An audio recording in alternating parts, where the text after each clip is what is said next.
start just with kind of a holistic view of urban tree growing. And then we're going to go for a walk and look at some examples of trees and talk about foraging seed from public trees. I learned about propagation mostly just by observing things in their natural environment and playing around with stuff, and Ryan's given me lots of good advice as well. I've brought some resources, some references here that you can lean on as well. They've been really helpful for me to get better results right from the get-go. The internet's a pretty good resource, but it can be pretty wildly variable, and they can start recommending, like, mashing an avocado and planting it, just pseudoscience, randomness.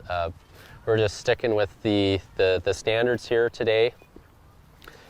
Experimentation is what it's all about, though, so if you find something that works for you, stick with it. That's the key. That's kind of how I found my way as an arbutus grower. I found a system that works. It's not really in any books, but I get a high return out of it, so I'm sticking with it. So with that out of the way, this is going to be two parts. One, we're looking at public trees today and actually collecting seed to grow at home, but ultimately want to find places for our trees to end up, that isn't a container. So that's a key takeaway from this. We need to think together as community members on how to get trees planted. We can grow them easily enough, but how do we get them distributed and established? One of the discussions we were having before we got started was how a removals list went out for city trees, public trees, and a good portion of those trees being removed this fall are young trees. Trees that have just been planted out are not surviving when they establish. And we'll talk about reasons that may be happening. One of them, of course, climate change, global heating, increasing temperatures, increasing periods of drought, more hydrophobic soils, and also urban development as well, kind of creating a double whammy and making growing space harder and harder to come by. So we can grow trees all day long, but if we're not addressing the growing conditions we're sticking them into, we're not going to get great results ultimately. What we're going to be dealing with here mostly today is growing using containers. This is all going to be inexpensive materials you can find, salvage, reuse, repurpose. Pretty much the only stuff I went out and bought today were for my own growing purposes, because I am a commercial grower of Arbutus. I'm also a non-profit grower of Garry oak through the Garry Oak Meadow Preservation Society. So those supplies I'll use for myself because I cycle through a lot of them, but the rest of the stuff I brought here are just salvaged containers. I picked up a bulk load of soil this morning in my pickup, so we've avoided plastic in that capacity. And the good news is, if you want to take home a container with you today with seed that you collected during this workshop, I'm happy to provide that for you. And we'll wrap up our workshop up top by my truck, where we'll go through the whole potting process with the seed you gathered, and hopefully you'll get a tree out of it that you can someday plant out in the open. Trees that have well-established root systems are from seed collected from trees in good health. The chances of your trees being accepted by the municipality are much better. And that's the level of detail we're going to look at today. I'm showing you some container technology where we can get better root systems, where they're more likely to welcome them. First thing you're going to need as an urban tree seed forager is a good pair of cargo pants. Wear them every single day, because you never know where you're going to be and see the seed you need from the tree you want. In general, being in the City of Victoria, I'll say you have a really good resource in the City of Victoria's Vic map. They have a parks layer where you can select tree species, and boom, it populates all 33,000 public-owned trees. You can then sort through those trees to individual species or individual size and narrow your search to a park, for example. I've chose Banfield because it's got, it doesn't have the greatest collection of trees, but it's It's got good, accessible, low branches on many of the trees, and several local species to choose from, Arbutus and Garry oak in particular, which I'm most fond of and probably most connected with in terms of producing the quality of trees that the municipality is likely to plant. So we can actually collect some. I've rummaged around and I see seed is abundant. That's sort of the key. We will talk about the ethics of collecting seed from public trees, and if the crop is minimal and if it's of a local species that wildlife depends on, maybe we're collecting less or not at all. Also, if it means we're venturing off trail and into areas with sensitive plants, areas that have been recently restored, we're going to avoid that sort of activity. We're just collecting what's out and available, generally is on the ground. When I went to look at the Arbutus over here that I gathered some seed from, the birds are already going at it and they're pretty wasteful. So you can find more than enough on the ground that is nice and ripe. Sometimes you want to engage in a little bit of stealth. People see you taking seed from a tree, they might get the wrong idea. So just pick your moment. Generally, if you're picking off the ground, people don't tend to care. Before we get to that, I'll explain what some of the stuff I have laid out here is. Laura's been kind enough to bring some of her own seed. She's got a good system now for shore pine, Pinus contorta, and black hawthorn, Crataegus douglasii. We've got some seed from black hawthorn and June plum. Here you can see she's already started the process to separate the seed from the cone on those shore pine. And Laura's already grabbed some Arbutus seed for me, in addition to the stuff that I just collected. I brought a couple of acorns with me. We should have enough. Yeah, it was a pretty good year for acorn crop this year. It's been the talk of the town, really. And even if they're pre-ripe, they tend to ripen pretty quickly once they separate from the caps and germinate just fine. I would say the earliest you would want to be collecting is late August. And if they're left on the ground, they'll get predated by rodents pretty fast from here on out. So now's a good time to gather before they get chewed up. I've also got some Pacific dogwood here from a really nice tree, an urban tree that I found in town. And here's a Kusa or Chinese dogwood. Very different looking fruit than the Pacific. And I've got some black hawthorn here as well. So just because everything I have here is native or local to the area, that doesn't mean I'm totally against introduced species. Well, I do have one introduced species right here, Cornus Kusa. Especially when we're talking about street trees in very urbanized areas, some introduced trees are going to establish and provide benefits that native species aren't really effective at. So it's I've dabbled with quite a number of introduced species as well, and can speak to those as we go if you have any questions about it. Just so happens that's what we've brought out today. Now let's talk about root systems. The challenge with growing in containers is tree roots want to grow quite rapidly outwards to anchor, access water and nutrients, and so on. Well, when we establish them in containers, we can run into a lot of interference. They hit the side of the container, they direct downwards, inwards, upwards. And what do you think the issue might be over time if we were to plant that tree that has got all these curls in the roots and changes in directions? Strangle itself or something? Yeah, so it can actually restrict the flow of photosynthates, water, nutrients exchanging, and actually cut that off entirely and you'll have dieback occur. That's one of the reasons. If it doesn't reach out as far, then it's more likely to tip over in a storm. Yeah.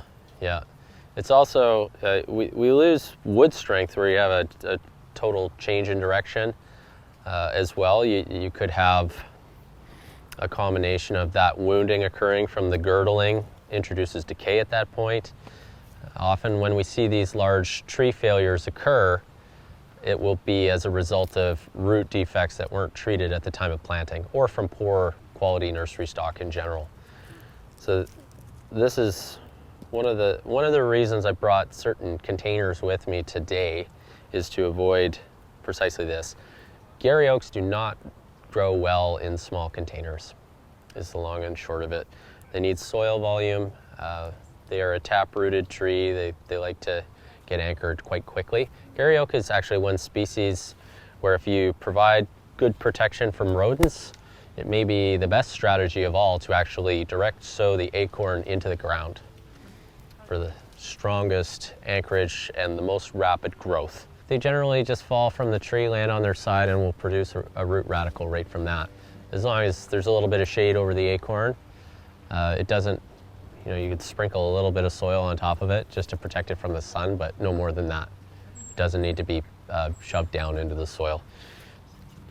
Here's an example of a young tree planted straight from the nursery, a street tree from an unnamed municipality that was removed, obviously at a very young age, and we can see girdling roots. We can see roots growing almost directly downward. We see no roots almost on one whole side of the tree, and this is in large part due to the growing culture. So whatever system they are growing into is producing these root defects. So it's important as we're getting into growing trees that we're always observing the root systems that we're producing. So if you pull the plant out, I'll demonstrate on this dogwood here. If you draw the plant out, shake out the soil, observe the roots, because you may not be growing in the ideal setup for that tree. We want our trees to thrive when they're planted ultimately.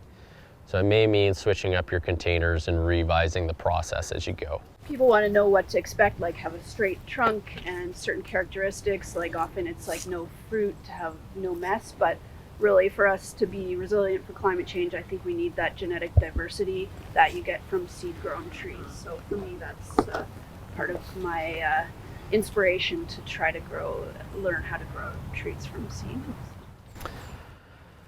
So I've got two different pots that are both 1 gallon. One is called an air pruning pot. You'll note that there are tiny holes in these dimples, and the bottom of it is porous. And notice the little root tips that have come out the bottom, how small they are. So this is what I'm growing many of the trees I'm working with now. What is occurring is the roots reach the edge of the pot and they find these holes at the outside of the pot and they stop growing. Basically the root tip's exposed, so the plant diverts energy elsewhere. Same happens in the bottom of the pot because this is suspended up off of the ground. It encounters air and stops growing and distributes energy elsewhere. So we get less wood forming on the roots, we get more density in the fibrous root system, and a better chance of success ultimately when we go to establish the tree. So I'm just going to tease apart the soil here and we'll see what we see as far as the root system. And then I will do the same with the traditional 1 gallon solid container. Wouldn't that dry out super fast with all those holes? It dries out faster. That's a good point. So you need to adjust your watering. So I don't have any circling roots. I'm playing around with it here and everything is growing outward or downward. Now, same species.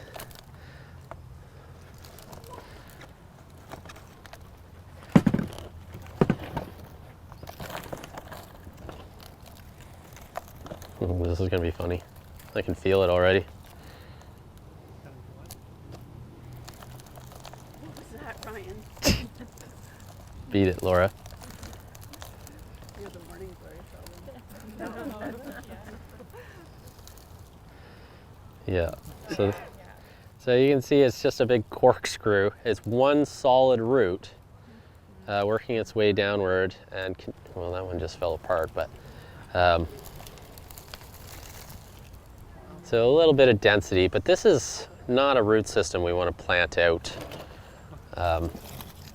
Whereas this, we've got lots of density, which is important. Those fine roots are, we don't need a lot of structure right now. What we need is water and nutrient uptake, and those fine roots will find their way radially outward in quicker time than this. This may, you know, it may establish and make it to a point in its life where it is exposed to winds, and then the overall strength of the structure is overcome by a snow load or a wind load, and it fails at that point because it doesn't have that outward root spread. You can correct it to an extent. So you would effectively find a point where you're, you know, we've got some lateral growth to reduce to, but we don't want inward growth. There's not a lot of options here to choose from, right? Now we don't have a lot of root system left, so will it make it or not? We'll see. Sometimes it will. This is usually the point where I will take it from the solid container and switch it over to the air pruning style container, and it might do okay. These are the dangers of growing in containers with a very vigorous species like Garry oak. Vigorous root system, we don't think of Garry oak as fast growing, but its root system sure is. Like the acorns that are on the ground right now, by this time in mid-January, the taproot will be 45 centimeters in the ground, and you will not be able to transplant it successfully. We're looking for all-out drought tolerance and adaptability to climate change, then growing from seed direct sow into the ground is going to be the best way to get a long-lived tree that is structurally strong and free of root defects. Container culture, I can't give the same guarantee. Running into a similar problem with growing arbutus. I'm told they're very hard to transplant from a pot to full soil. Is it because of the root system? They're very sensitive to transplant shock. The root system is very different on an arbutus though. It's much more fibrous than woody, like you would see with the Garry oak. Ideally, you're transplanting arbutus in 2 to 3 years. Longer than that, and they start to get woody and get really temperamental going from the pot into the ground. And you can also run into some root system defects that way as well. I have a baby from Ryan, you know, that was probably in a 1 gallon, and now it's taller than me, and it's just been the first few years was, you know, keeping it watered in the drought of the summer, which you might think it doesn't need because they are drought tolerant when they're older, but a lot of times, yeah, they need that babying when they're young. An arbutus in a 1 gallon is taller than you?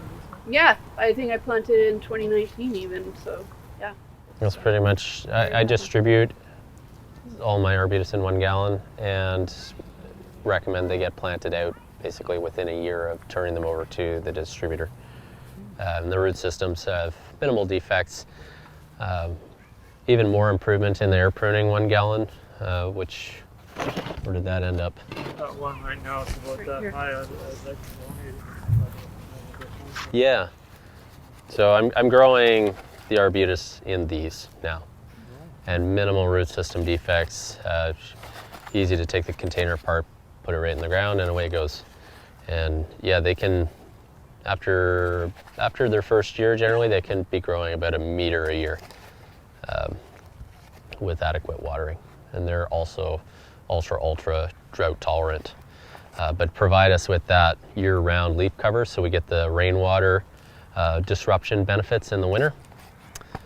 Important to think about as we're getting these wild rainfall events in the winter months now. Bigleaf maples, they'll just explode on disturbed sites, and it's the easiest thing in the world to collect them. They just tease right out of the ground and you pot them right up.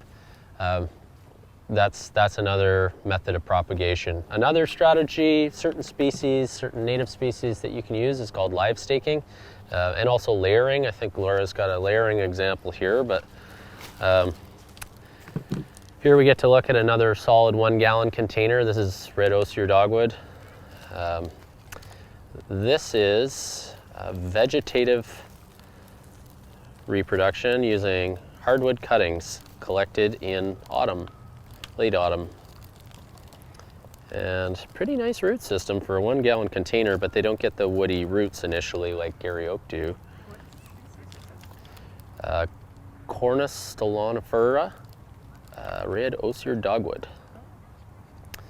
So this is me taking a vertical shoot, probably about a pencil thick shoot like that. Take my stealth approach and snip in an area that, maybe getting into the pathway. Cut it like about there, you mean? No, I've been taking them about that thickness. You'd probably be just fine there as well. The shoots need to be hardwood, so if they're still soft, still emerging sort of in the second flush in late summer, I wouldn't attempt live staking. So about this size, I would cut from that point, remove the lower shoots, stick it in growing medium, put it in the shade, and give it water. Ideally, late autumn, early winter, you're going to have best results with hardwood cuttings for this specific species. And you leave it outside then? I do. And water it all winter? If we have a droughty winter, then yeah. I don't want it to ever dry out, but I don't want it to be soaking wet either. Mind you, Osier Dogwood probably wouldn't care, but very easy to grow.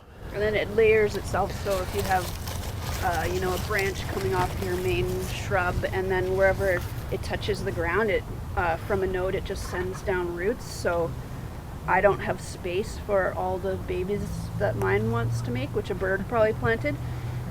So I kind of keep an eye on those branches that are low to the ground. I just tug them, and then when I find them rooted, I dig them up and pot them up. And there's quite a few here for whoever wants them. So. And these are a shrub, not a tree? Yeah, so this is red twig dogwood. That's large shrub, small tree. Yeah. Okay. Yeah. Yeah, so maybe 10 feet tall, maybe even bigger sometimes. Would you say 15? Well, around wetlands, they can get pretty wild. Yeah. Yeah. So it naturally grows where it's usually pretty wet, but it also can handle quite a bit of drought, it seems. Provides nice cover and branching, and just cover for a lot of smaller birds. And the berries, they seem to appreciate fall color. It's pretty outstanding. For cuttings in general, there's not too much going on here that I'm gonna cover, but this little book is great, and I'm not sure where to find it at local bookstores. I got it through a propagation workshop I took a long time ago, and I refer back to it all the time. It goes month by month, and all the late season stuff, I refer back to it, and then I'll go out on a mission and gather some cuttings. And they go into growing media. When I say growing media, I use different media for different situations based on experimentation mainly. When I say softwood, it's those shoots while they're still kind of green and pliable. And hardwood, they've hardened off and are quite sturdy. So that's another method of propagation, just generally better with shrubs. However, cottonwood, alder, and I think even Oregon ash do quite well with the live staking approach if the timing is right. Cottonwood is a piece of cake. Scholar willow, Pacific willow, they do quite well, and they're not readily available at nurseries as well, so that can be really good and helpful for like a watershed group. The focus on carbon, I think, for the urban context has been sort of put to rest at this point. The other benefits that trees provide, public health benefits, benefits that would require gray infrastructure to replace them, those pack a lot more punch for the cities than just pure carbon storage, carbon sequestration. Forest trees, different story. Within the inner city, we just don't have the power of the numbers to achieve that carbon sink. That said, some species are capable of packing on a lot more carbon and doing it quicker than others. So we've covered a few different methods of propagation. I think we should probably go for a little walk and look at some different trees and talk about actual seed picking. The female deposits eggs in a tiny hole that like seals itself earlier on in the season. and the larvae start to form inside, and they start to feed on the inside of the acorn as it develops. And it will not be viable ultimately. Sometimes you can catch on this one, they've already emerged. When you see the larger hole on the outside, the larvae have emerged out of the acorn and have exited. So then you want to pick one that's not cracked already? That is not cracked. Oh, you already got radical forming on that one. Holy, that's radical. Boo! So yeah, you would plant that whole thing in the soil, or what's? the root tip you can see is drying out. Okay, yeah. It's not great. It's been so dry. I'm not okay. surprised that's happening. Ideally, you would see a nice, clean, greenish, whitish tip of that root when it starts to emerge, and that'll be one that we can direct sow, or we can pot up. But ideally, again, we're going to want a larger container and one that's air pruning for best case scenario. So do you plant down? So if you hold the acorn up, one has kind of a pointy tip on it and the other has a flat side. The pointy tip is where the root radical will emerge from. So roots pointed down or sideways, it seems to always find its way. You know, it's not going to land the perfect way as it falls from the tree every time, and yet they seem to establish quite well. But yeah, I generally just point the root tip down when I'm potting them up. Now, I will take all these acorns back that I've done the initial visual on. No cracks, no weevil signs, no chewing from squirrels or rats, and do a float test. I just put them in some water, and the ones that float to the surface are not viable. The ones that are, I will leave them to soak for a little bit, and then drain them, put them in a bag, put them in the fridge, and wait for these root tips to begin to emerge from them. Some will start right away, some won't pop until, you know, December or January even. Could be months, could be days. Yep, but generally I don't start potting these up until December. I let it cool down a bit and you know, get into the rainier months before I start potting up oaks. If it is freezing, I try and avoid you know, sticking them out ahead of a cold snap type of thing. I'll just leave them in the fridge a little bit longer and give it a week. Skip the fridge and direct sow as well will work, but you're going to need to water this time of year because it's been so dry. Say leave them in soaking for a bit. Oh, is that like 24 5 minutes to 24 hours. Oh, okay. Yeah. Yeah, and the 24-hour soak has the added benefit of if you missed any larvae, they'll mine their way out and drown, basically. We've gathered some seed here, but it's important before we do that, we have a good look at the tree and see that it ticks a couple of boxes as far as the health, mainly the health, before we go reproducing from that genetic population. The other thing is, if we're trying to grow trees of local species, it's better to find older trees because we'll have a better chance that the tree is actually of local genetic population rather than being introduced from an off-island nursery, which is probably the most common practice of planting new Garry oaks. Most of the nursery production happening now for Garry oaks is off-island and out of the country in some cases as well. Doing a health check on the tree, you know, we've identified it's probably from the local genetic population, which is a big thumbs up. Now, if I'm looking at an introduced species, obviously it's not the local population, but I would be looking for attributes that it is going to thrive in the type of situation where I want to plant in. So I'll collect from trees that are in similar growing conditions where I ultimately have in mind, because I know it tends to perform well in that case, and those would be the introduced trees that I would gather seed from. So if I'm considering the health of the tree, what do you think I would be looking at?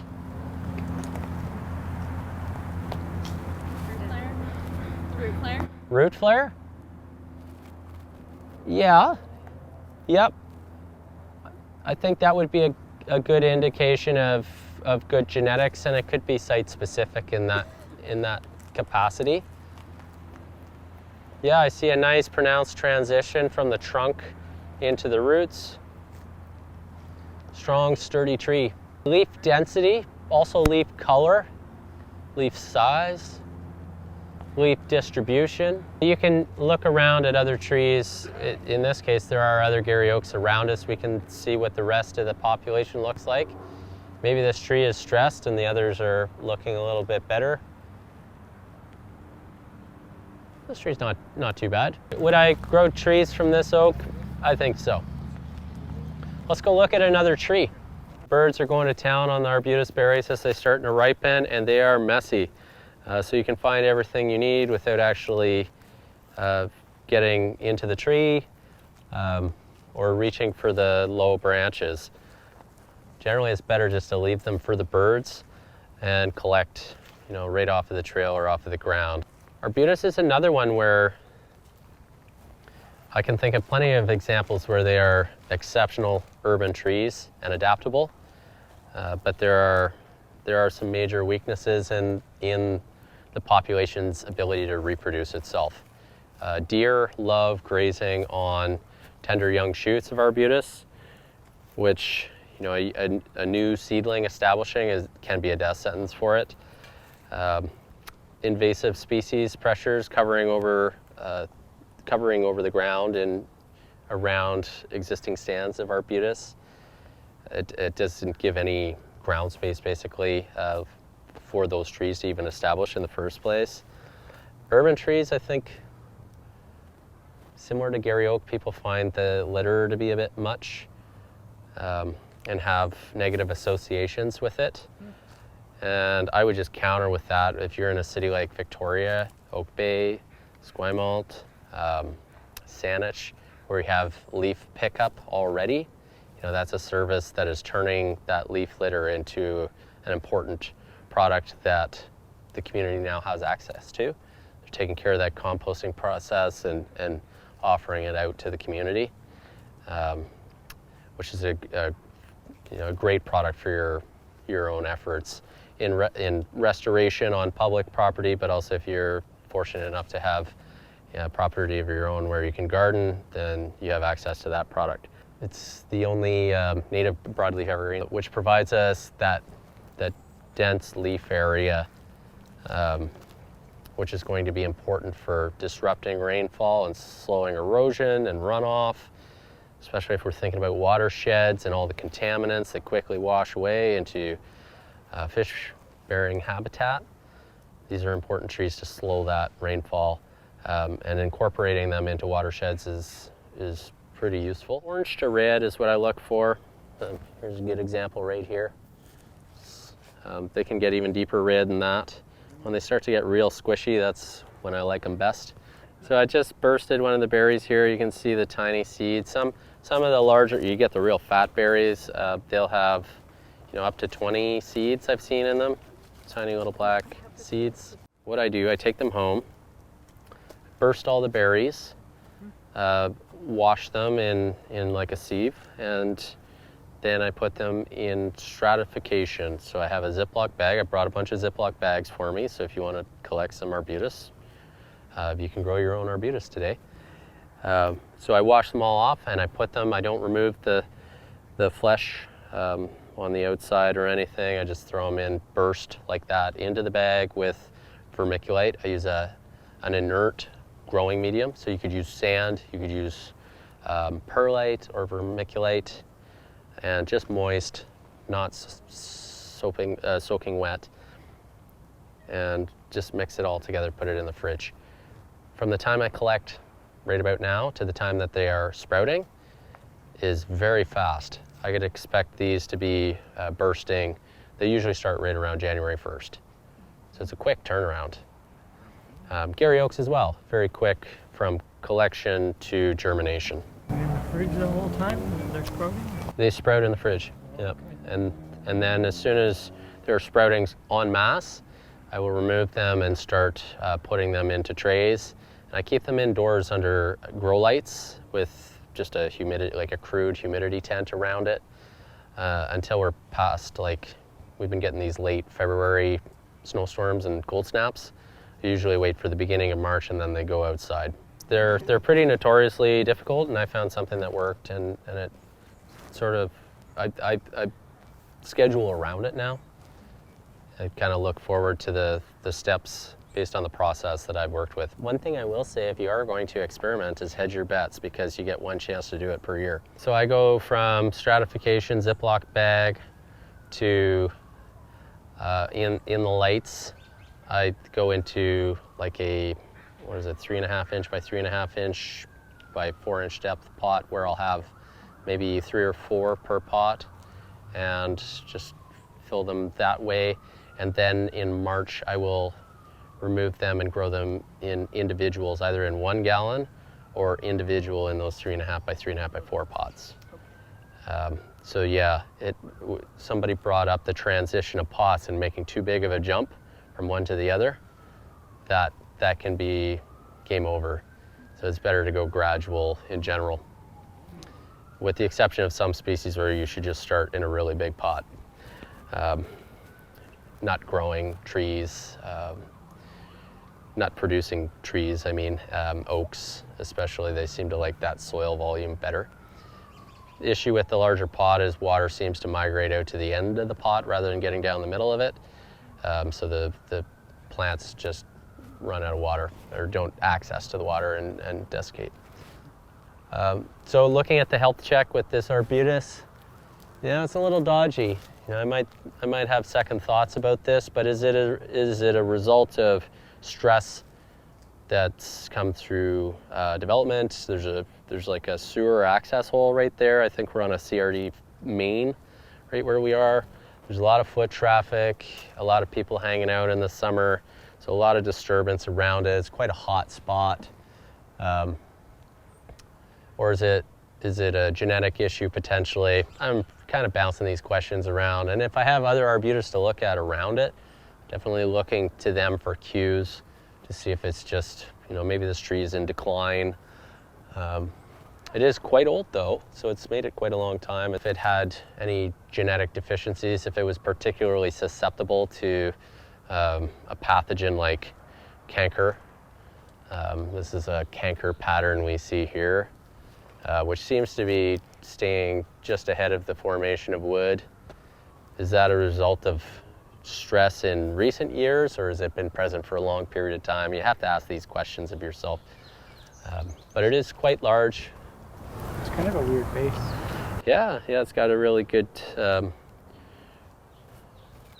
it's kind of a big swelling here. There's some decay in behind it, I guess. But,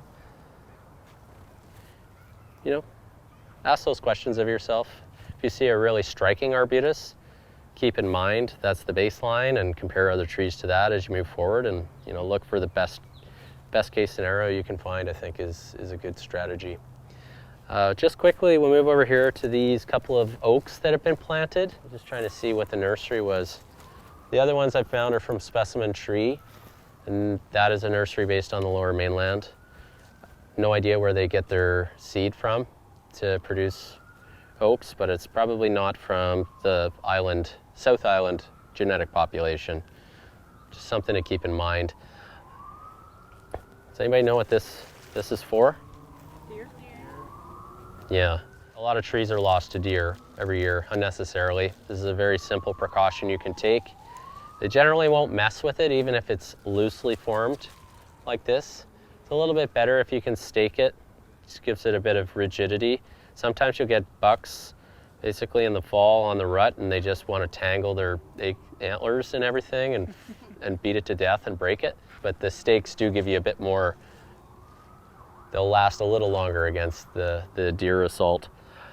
But without it, yeah, you're just setting yourself up for heartbreak if you're trying to plant trees out.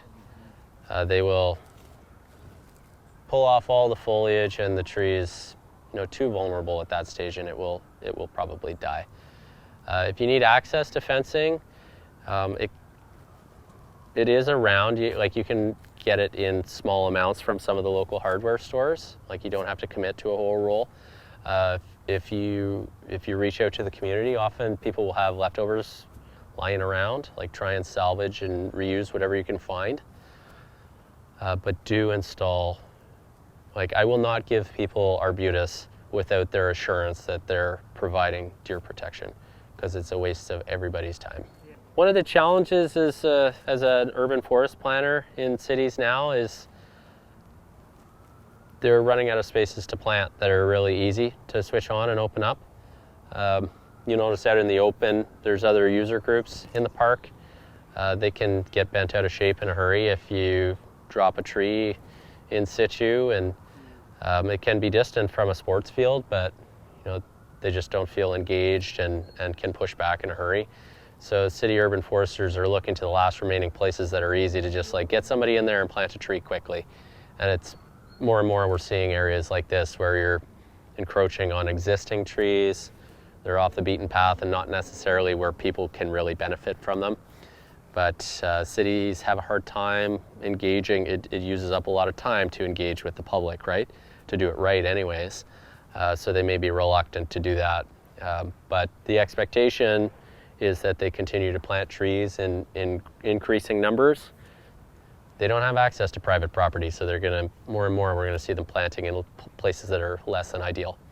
And this is one of the ways we can speak up as community members and say, no, we need to get trees like at the street where most of the pavement is, in parks where, people can benefit from them in open spaces. And it's gonna mean they're gonna have to do some work to open up to those other user groups that may be initially reluctant to welcome those trees. I wouldn't recommend breaking ground in the city, in city parks or natural areas at any point. If it's a disturbed area or you're like with a salvage group where you've gotten the blessing of the owner and that area is going to be cleared for whatever reason, then fill your boots. But the city has a whole process it has to go through just to be able to break ground, and they have major safety concerns. It's like a nice cluster over here, all within reach. When you go to break away the seed, if you're yanking on it too hard, you're doing it wrong. Often if you just twist in a direction, it'll freely pop off nice and easy. We want to cause as little injury as possible if we're drawing straight from the tree. Generally, these are looking a little bit dry, but I expect some of them will be viable. Ideally, we would have been picking seed from the maples 2 to 3 weeks ago. Well, this is white poplar, Populus alba. We haven't really talked about invasive attributes of trees, and this is one of them, where the germination rate, like they don't seem to be bothered by any of the pressures around. We need to be mindful when we're drawing seed from trees. There are some that don't need to be reproduced by us. Quite the opposite. Nice lush green tissue inside. So those will be ones I will take back. Now how I'm going to grow these will be similar to the Arbutus, where I'll wash the seed. I'll warn you in advance with bigleaf maple, they've got these fine fibrous tissues on them that just embed themselves into you in like 100 little tiny slivers all at once. No matter what you're doing, wash the seed. There can be traces of there can be insects, there can be pathogen. You're just going to decrease the likelihood of disappointment by washing your seed. So you crack it open and then do that, or you just... No, I just did that to see if the patch that I was drawing from was viable. Do you cut off the wing and then wash them, or what do you? Nope. How do you wash them? Nope.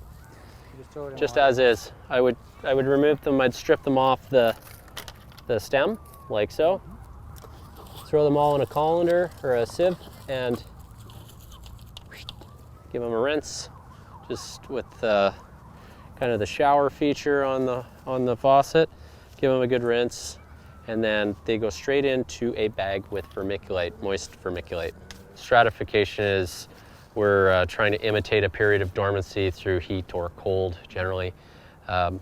Scarification, we would be imitating a seed like passing through a bird's gut and the acids in it breaking down that thick outer or hard casing to break the seed out of dormancy. So one way is using a mild acid, sometimes stronger acids for a fixed period of time.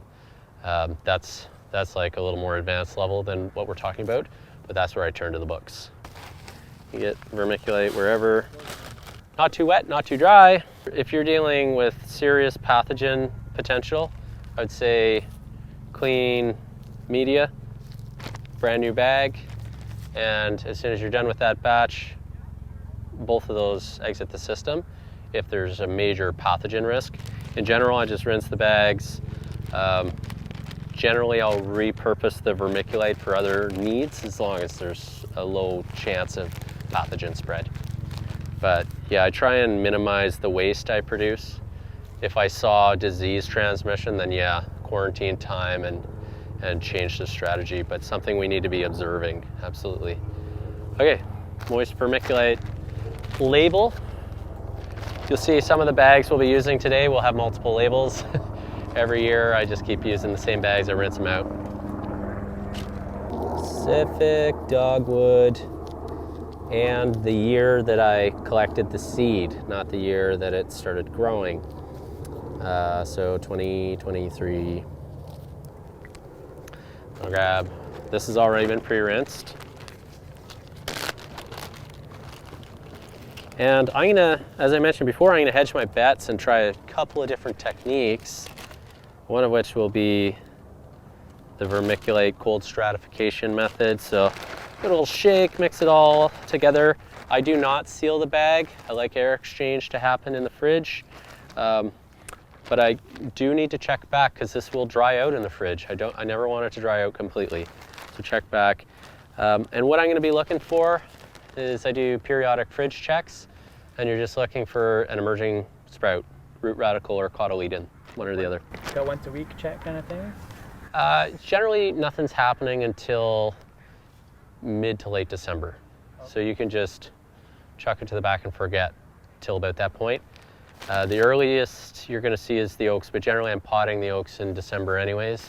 I don't want root radicals that are too long because they are very delicate and tend to break. So I'll try and pot those up in November or December. They're just going in the fridge really for storage, not for stratification. Just to be clear, these need stratification. And generally they will sprout in the fridge. And when I see the sprouts, I pull them out. Whatever have sprouted, I'll pot those up, wait for more to come. So just keep checking after that because they'll be coming every couple of days. It's like Christmas every time. If you had them in a mulch pile right now, they'd probably already have quite a bit of extension and maybe close to getting to the soil. Whereas in the fridge, it slows everything down. Seems to anyway. Laura, we didn't talk about cones at all. You wanna? Yeah, well, this is just me experimenting. So these were shore pines from some of my hikes, and often with the shore pines, the cones they're closed. Because if they're already open, then the seeds have often dropped out. I've brought them in the house and then put them in the sun where they get more heat. Like often I get closed ones off a part of the tree that was in just the shade, and then bring them in and then they'll open up and they'll come out. But I did that this year and none were really opening up very much, so I've been trying to kind of cut parts of it and pick them out. And then with the shore pine, the seeds are just like this papery thing. That just has a little seed attached to the papery part. And I've found, because often I pull them all apart, I'm like, where's the seeds? And they're so small, they're hard to find. But they will float because of that little papery part. So that's what I've usually done with the shore pines, is just like try to get them to open in a hot spot. If they don't, then just start pulling it apart and then put them in some water and find the ones that have floated. Otherwise, if you find, sometimes even this time of year or a little bit later, so you can just go underneath a shore pine and then you'll see they've opened and they'll just be scattered on the ground, the seeds. And I found them, I could just germinate them even like in a moist paper towel on top of the fridge. They germinate really easily like that, and then I just pot them up. Or I've done cold stratification too, what he just showed you, for like 1 to 2 months, and then put outside, and then they germinated in the bags outside. Like, not all the things like he's shown, not everything will germinate in the fridge. Like, so often you're just doing that cold stratification period, but then you put it outside for a warm period, and then they'll germinate outside. And so these I started, I collected last season, and then I think both these I did cold strut, but some I just did on top of the fridge. And these are shore plants from Highlands. I've got a Douglas fir cone here, and I just wanted to show, I peeled back the bracts basically to expose the seed inside. You can see the two are just hidden there. There's two little seeds. Tiny. And when the conditions are right, they'll pop out off of that and drift away in the wind. See them hiding down in there? So if I just tapped it on the counter, they'd probably pop out. And I've got a bunch of Western red cedar here too, which is a much smaller cone. See this little one? And I've got the seed from it, which if you just grab a bunch of these and tap them on a table like this, I use a jar, like a mason jar, put the lid on and shake the heck out of it. And then all the tiny little seed will just pop out. Now the strategy for Western red cedar and Douglas fir and many conifers, cold stratification works really well. And then pot them up. They generally like to be a bit more below the surface than oaks, but occasionally, like I find them in my containers all over, like just naturally germinating on their own, so they clearly do germinate well on the surface. So you could experiment with that. January, you could pot them up and stick them outdoors. More soil volume is better for Douglas fir especially. Western red cedar seem to do okay in 1 gallon containers. I don't grow many of them, and I would love to experiment in growing them in the larger air pots to get a nice fibrous root system formed for planting out. I think it's important that we do continue to introduce young red cedars and not just abandon them. I think the most popular theory is that the whole range is just very vulnerable to climate change. If there's like a compositional issue, like Beacon Hill Park is one I think of, there's those huge Western red cedars in behind Cameron Bandshell. They're all about the same age, and there's no age differential in there. So that would be an excellent place to start planting Western red cedar. These are difficult decisions that are going to have to be made by decision makers, I think.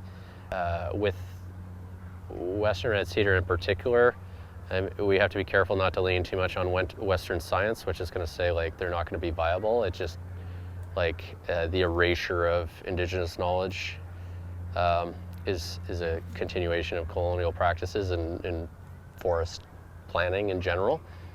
We have to be really cautious not to lean in too hard on that, because there are many cases where we do see Western cedar doing just fine. But it may be more expedient as an urban forest planner to just say we're not going to plant Western red cedar anymore, right? So it's a very difficult dilemma we find ourselves in. There are many people that have produced like actual lists, like recommended species lists. There's a recommended species list for climate change adaptation in an urban forest context. Garry oaks do very well, open grown. Coastal Douglas fir is looking vulnerable in the next 20 years, they're saying, so just be aware of that. You may want to lean more on where there is an existing stand rather than planting an open grown tree. Potting spoon that I made, and I really like the profile, and it's quite, rot resistant. Cedar's even lighter, but less hard, a little bit softer. But you can just carve your own garden tools, save yourself some more plastic getting into the landfill. And this is just a piece of Western red cedar that I use for actually getting the air space out of the side of the containers when I'm potting up. I bought in bulk. I'm trying to get away from peat, and I'm trying to get away from plastic. They're removing bogs and depleting those ecosystems, and they store immense amounts of carbon, right? Yeah, I've used coconut coir quite a bit, which, still it's being shipped probably from India or wherever, but kind of justified that to myself, being like, well, the ship's coming anyways, I don't know. And often you can get it, it's minimal packaging and it's super compressed, and then it can bulk up, but it is a bit challenging.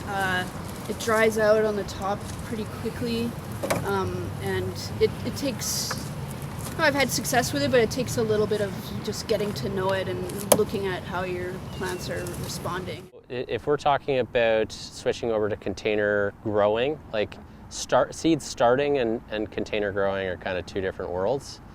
I often started with like these perlite peat blends for starting, and then would switch over to like a sandy soil. I think with the coconut coir, it's more about the starting stage. Trees are pretty adaptable, especially the ones, if you're doing those checks from public urban trees, looking at the health, especially from similar growing conditions to where you're going to be ultimately planting it out, there's a good chance you're going to do okay. You'll notice that I haven't got any fertilizer here. Generally, when you're establishing trees, they have everything they need in the seed casing and carry it quite a ways along before they start drawing on nutrients within the soil that you place them in. I don't fertilize my plants in the first year, basically. End of first growing season would be the earliest that I would fertilize any of the trees I'm growing. So bone meal, any of that business, I don't do. Like if I was live staking, for example, a cottonwood or a dogwood, no rooting hormone necessary. It'll root just fine on its own. Willow as well, stick it in the ground. Don't do it in the dead of summer, I would say, but anytime in the dormant season, live staking that certain group of species, no rooting hormone required. It may improve the results, but I haven't had many failures either. Okay, I'm gonna show you how to build one pot, and I'll go start to finish. I'll pot up an oak here just so you can see what it looks like. So I've got the outside of my 1 gallon air pruning pot. So the blisters and holes face out. I'm gonna grab one of the bottoms here. It says this side down. Put it on the first row, and I'm gonna wrap it up so those dimples connect with each other. Take 2 of these screws, one in the bottom and one in the top. We have assembled our container. Okay. So container growing, we're gonna end up with air pockets in the sides. Just do 1 round along the side to start, give it a little bounce. Take my acorn, double check its quality. It looks like a great acorn. Remember which side the radical will emerge from? Is it the pointy side or the flat side? There we go. Everybody wins. And just a little skim to finish it off. And the finishing touch is a little bit of mulch.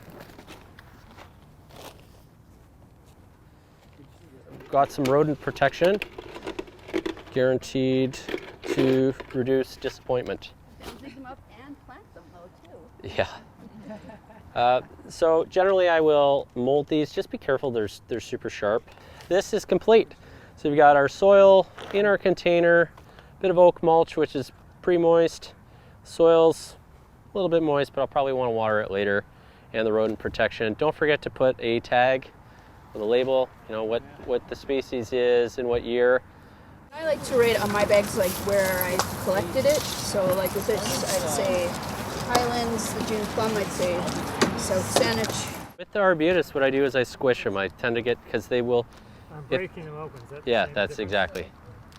Because otherwise, they start to dry out and the fleshy fruit on the outside hardens up, and it's like the seeds can't burst through it.